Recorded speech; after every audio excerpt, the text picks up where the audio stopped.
Kita baru lepas rank 13 dalam Global Peace Index. Malaysia antara negara paling aman di dunia. Tapi apa sebenarnya GPI ni dan kenapa ranking ni penting untuk Malaysia? Malaysia itu mayoritas muslim, identitas Islamnya juga kuat banget.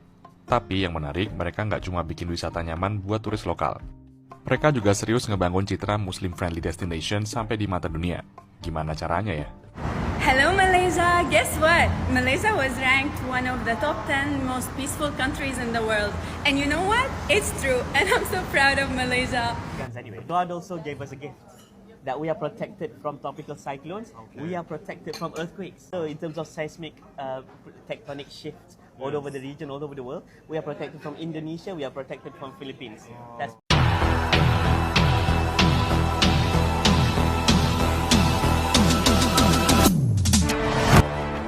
Kenapa dalam dunia yang penuh konflik, perang, ketegangan kaum, ekonomi yang tak menentu, Malaysia masih mampu berdiri sebagai negara yang relatif aman, sedangkan kita juga negara berbilang kaum, berbilang agama, berbilang bahasa?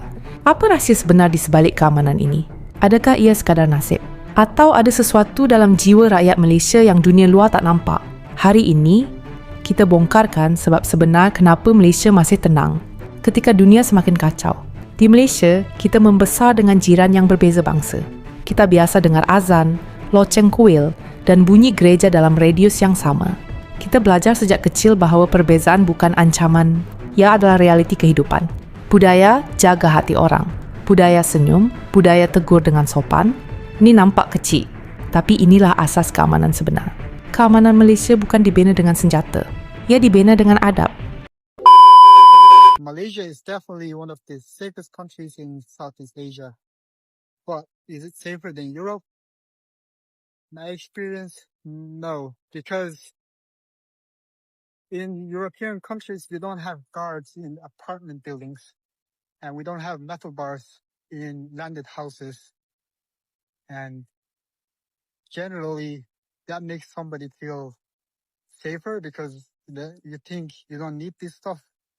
Means that the crime levels are not that high.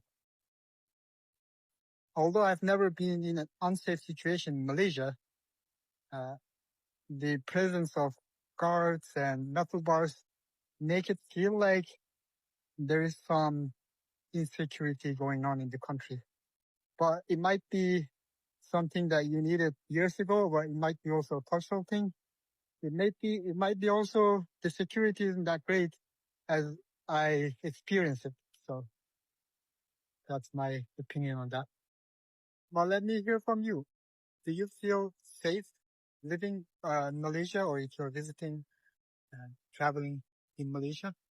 Day number 1 here in Malaysia. Let's go and explore. We started with Malaysia's Independence Day Parade.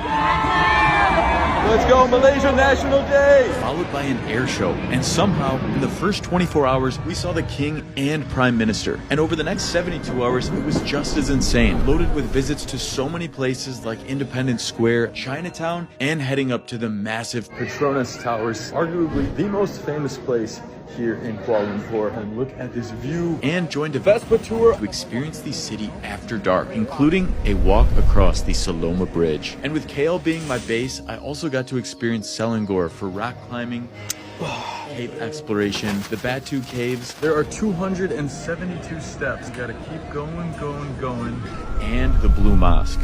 One thing I love about Malaysia is that people are pretty honest and decent. So restaurants like this one will request for food delivery for their fruits and vegetables. And even though this restaurant is closed and it was just dumped there, like nobody takes it. So I think that's one of the things I really love about Malaysia. You can just deliver, nobody will take it, nobody's really interested, and they're pretty honest people. Kabar baik datang dari Asia Tenggara. Malaysia untuk pertama kalinya berhasil masuk dalam daftar 10 besar negara paling damai di dunia.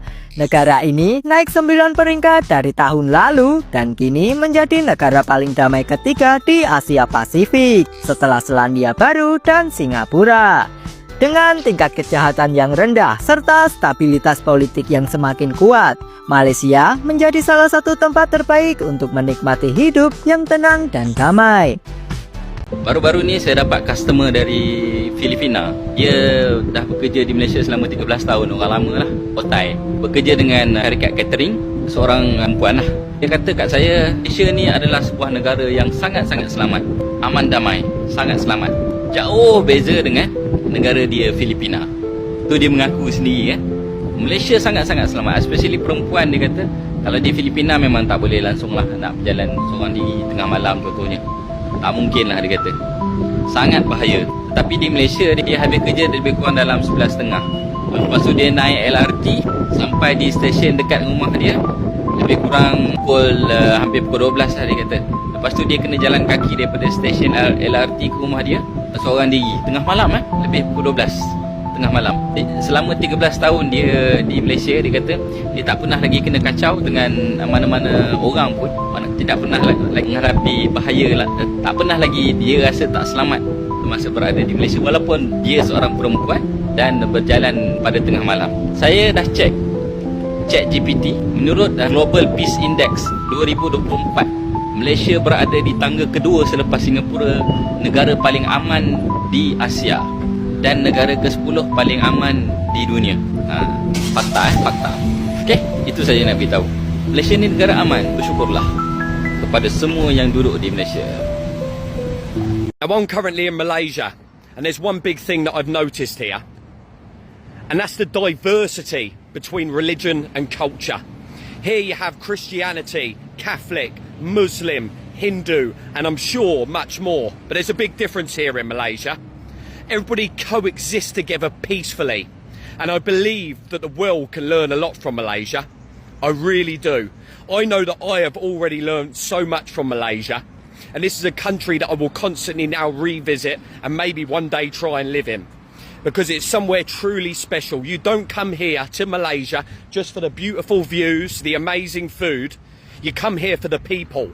I'm a solo traveller, and there's one place that I never feel alone, and that's Malaysia. It doesn't matter where I am. I'm currently travelling through on a motorbike in Sabah. I've been to the rural areas already.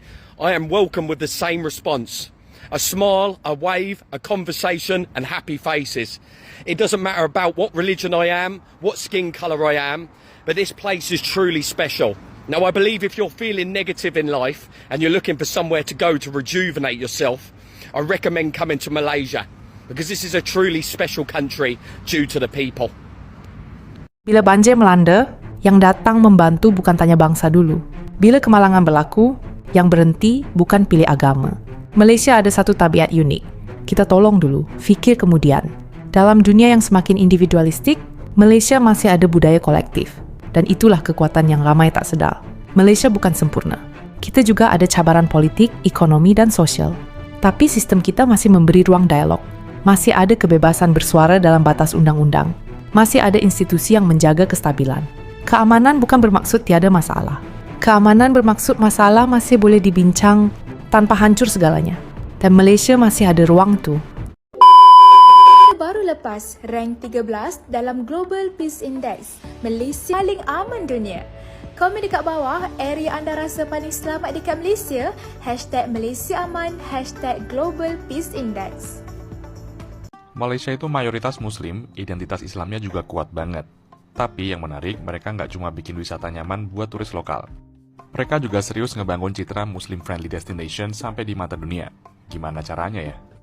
Aku juga awalnya kira ini cuma slogan doang, tapi ternyata ada data realnya.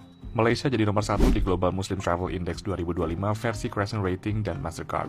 Dan tahun ini, Malaysia kedatangan lebih dari 28 juta wisatawan asing. Kok bisa ya serame itu? Malaysia nggak cuma promosiin destinasi mainstream kayak Menara Petronas. Sarawak di Borneo juga aktif banget mempromosikan wisata muslim-friendly sambil tetap angkat budaya lokal Dayak dan sejarah multi-etnisnya. Bahkan mereka punya opsi halal untuk makanan ala Chinese dan Dayak, tanpa ngurangin rasa aslinya. Kampanye muslim-friendly travel dijalankan secara konsisten. Restoran halal gampang ditemuin, musola banyak di ruang publik, dan yang menarik, Malaysia juga nggak cuma nyasar wisatawan dari Asia Tenggara, tapi juga serius menyasar market Timur Tengah. Buat Malaysia, branding negara paling ramah muslim itu bukan soal eksklusivitas, tapi positioning pariwisata yang jelas. Turis muslim ngerasa nyaman, turis non-muslim juga tetap bisa menikmati budaya, kuliner, dan alamnya. Padahal ya, kalau dipikir, Indonesia itu juga mayoritas muslim dan sama-sama beragam. Tapi Malaysia lebih konsisten memposisikan diri sebagai destinasi muslim friendly sambil tetap ngerangkul keberagaman yang mereka punya. Menurut kamu penting gak sih pariwisata yang ramah muslim? Atau sebenarnya itu cuma strategi marketing aja? Tulis pendapatmu di kolom komentar ya. Hello Malaysia, guess what? Malaysia was ranked one of the top 10 most peaceful countries in the world. And you know what? It's true, and I'm so proud of Malaysia. Actually, in Malaysia there are so many races that live peacefully together. As well, there are so many foreigners from all over the world. There are so many businesses here. So everyone lives harmonically, peacefully together. God bless Malaysia, always, always, always. I love you. Mwah. Bayangkan, ada sebuah negara yang dipimpin bukan oleh satu raja, tapi 9 raja sekaligus. Nah, selamat datang di Malaysia, negara dengan sistem monarki paling langka di dunia. Malaysia terletak di Asia Tenggara, terbagi menjadi 2 wilayah utama, Semenanjung Malaysia yang berbatasan dengan Thailand dan Singapura, serta Malaysia Timur di Pulau Kalimantan yang berbatasan dengan Indonesia dan Brunei. Negara ini memiliki 13 negara bagian dan 3 wilayah federal. Dari 13 negara bagian tersebut, 9 diantaranya dipimpin oleh raja. Ke-9 raja inilah yang menjadi bagian penting dalam sistem kerajaan Malaysia. Yang lebih unik dari 9 raja ini, setiap 5 tahun sekali, mereka akan bergiliran dipilih menjadi Yang di-Pertuan Agong, yaitu Kepala Negara Malaysia. Jadi Malaysia menganut sistem monarki konstitusional elektif, sesuatu yang sangat jarang ada di dunia. Ibu kota Malaysia adalah Kuala Lumpur, sementara pusat pemerintahan ada di Putrajaya. Populasi Malaysia sekitar 33 juta jiwa dengan keberagaman etnis, mayoritas Melayu, lalu Tionghoa, India, serta suku-suku pribumi seperti Dayak dan Kadazan. Bahasa resminya adalah bahasa Melayu atau yang mereka sebut bahasa Malaysia, sedangkan mata uangnya adalah ringgit Malaysia. Secara ekonomi, Malaysia dikenal sebagai salah satu produsen utama minyak sawit, karet, dan minyak bumi. Selain itu, pariwisatanya juga kuat, dari Menara Kembar Petronas, Pulau Langkawi, hingga keindahan alam Sabah dan Sarawak. Jadi, Malaysia bukan hanya unik karena memiliki 9 raja, tapi juga karena keberagaman budaya serta sistem pemerintahannya yang langka. Global Peace Index ranks Malaysia as top 13, peace and livability. In this region, we are one of the most peaceful countries. We are as peaceful as Australia. Have a peace of mind to study here in Malaysia as well. In terms of tropical climate, that peace is a big thing for some of the Americans. Definitely. Because, you know, we got the guns. We'll never get that in Malaysia. Yeah. We are not allowed to carry guns anyway. God also gave us a gift, that we are protected from tropical cyclones. We are protected from earthquakes. So in terms of seismic tectonic shifts all over the region, all over the world, we are protected from Indonesia, we are protected from Philippines. That's why Malaysia is considered very, very safe. In terms of measure of diversity, a lot of people might think, hey, Malaysia is a Muslim country. We are a Muslim progressive country. It means that we celebrate diversity. There is a study by United States, a study by Desmet et al. By the American Economic Association in 2017 that ranked and categorized the diversity all over the world, and Malaysia is one of the most diverse countries. So it means that even if you come to Malaysia, we don't ask you to change your background in terms of religious background or cultural background. You can live. Nobody's asking you to your own. change. No, we would want you. We will celebrate your difference. Actually, we celebrate differences of them. We have a lot of churches. I will tell you, even if you come, we will celebrate the differences of your own background and culture, and we will I get to celebrate see your it because some of my Muslims gotta stay during Eid. And Christmas is a huge celebration for us. Dunia hari ini semakin tegang. Isu kecil boleh jadi api besar. Namun Malaysia masih berdiri sebagai negara yang relatif damai. Bukan kerana kita hebat, bukan kerana kita sempurna, tetapi kerana rakyatnya masih memilih untuk hidup bersama, bukan hidup melawan. Keamanan Malaysia bukan sesuatu yang biasa. Ia sesuatu yang perlu dihargai dan dijaga. Kalau kita sendiri tak jaga keamanan ini, siapa lagi? Dan mungkin rahsia sebenar Malaysia kekal aman bukan pada sistem semata-mata, tetapi pada hati rakyatnya. Our story, dari lensa dan cerita, bukan sahaja dihayati, tapi dipelajari. Arus Story, dari lensa dan cerita, bukan sahaja dihayati, tapi dipelajari.